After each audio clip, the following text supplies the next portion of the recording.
Alrighty then. Today's patient is a Dunhill pipe, commonly known as a cherrywood shape or a 475. This happens to be one of mine. This is the patient. It came to me without a stem of any kind. Whether it was lost or broken doesn't matter. Pipe's in good shape, or it's in recoverable shape. There's some problems with the shank. The rest is just clean up and refinish. Well, the first order of business whenever you're making a stem for an older pipe, or any used pipe for that matter, is to check the condition of the mortise. You want it to be tubular or cylindrical, and frequently the pressure of a tenon plugged into them for some length of time results in them expanding and they'll become conical. And that is exactly what happened in this case. There's a diagram. Pretend this over here is the bowl of the pipe. This is the shank. This is the cross section. This is greatly exaggerated, but it gets the point across. The base of the mortise is 0.288 inches and the opening is 0.305. So we're going to enlarge the base of this using a tool called a chucking reamer, or a series of them actually. And reamers are used by machinists, so they have letter sizes, and the closest that we can get are the L, M, and N, which ranges from 0.290 inches to 0.302 inches. Now, you're wondering why that's important. Here's why. If you take a stem and it's cut to the size of the small part of the base of this, it's going to wag like a dog when it won't fit reasonably well. It'll move on you. And if you cut it to be larger and then force it, it'll crack the shank. So you have to get that squared away to get a nice hydraulic type fit on your new stem. So here are the chucking reamers, what they look like. And they're kind of like a drill bit with a flat end and a slow twist on them.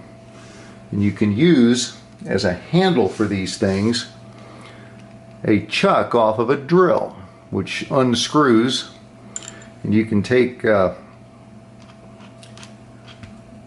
off of a drill or just buy one as they sit, and with a key tighten it up and you've got a hand tool. The trick now is to get this completely aligned. You want it to be coaxial and absolutely square, and there's a bit of skill or at least experience involved in that.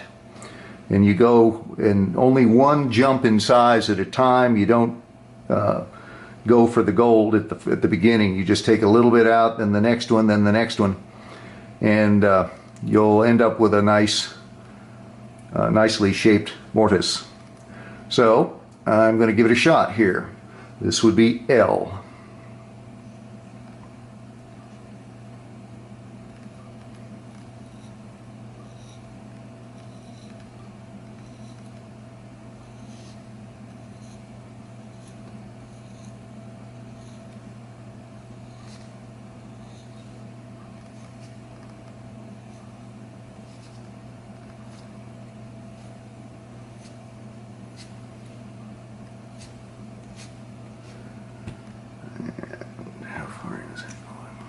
We are good.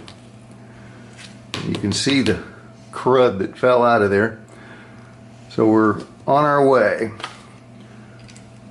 Swap out to the next size up, which is M,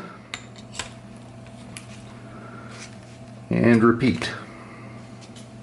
Now, if you're wondering what happens if you do get this ever so slightly out of square, that you wander offline a little bit, it won't be much. It'll just be a few hundredths of an inch, and in which case you can recut or make flush again the end of the shank and it'll be invisible.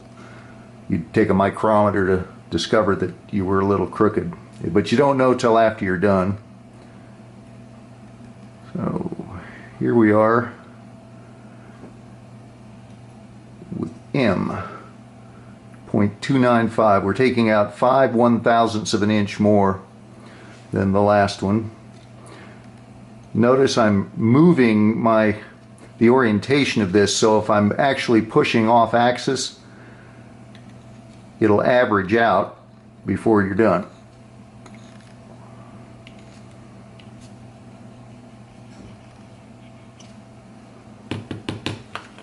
And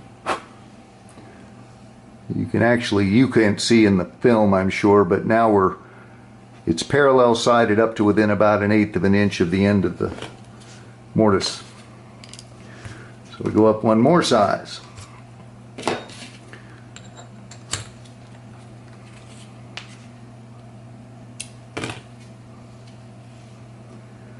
And repeat.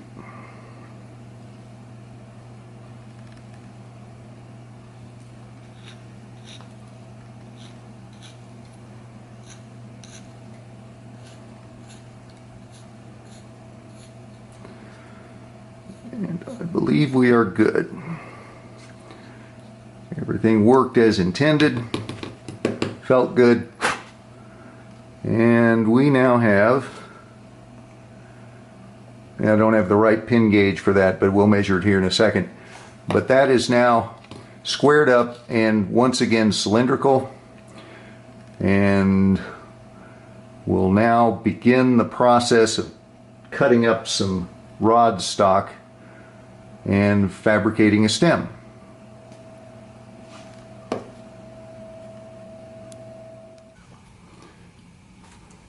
Alrighty, before we go off to create the new tenon, drill the stem stock, I wanted to review the numbers. The portion of the stem that's going to stick out from the pipe itself is just over 3 inches. This handle that I'm going to use during the creation of it, that I'll explain at the time, is about 1/8 of an inch, and the tenon itself is 7/10 of an inch. So this piece of rod here is now 3.875 inches long, and this little mark here is used to designate the depth of the tenon cut. Now the laying out of the drilling is certainly of interest to somebody that's not used a drill press before, and I think this would probably help on the lathe as well. You always start a hole with the shortest drill bit that you can, and then use a longer one. These long ones will flex on you and they'll drift so that the hole in the center of rod will come out somewhere other than the center if you're not careful. And then the end of the drill will go down with a deck screw taper drill, and then finally we'll have the little airway at the final 1/2 inch or so. And the center, you can't find the center on a drill press the same way you can with a lathe, so you have to use one of these widgets, which is just called a center finder. You just line it up on there and make a line one way, turn it 90 degrees, make another. Alrighty then, so this is all laid out, and we are ready to go through a series of drill steps, and then we'll cut the tenon, fit it to the Stummel, and be ready to start shaping.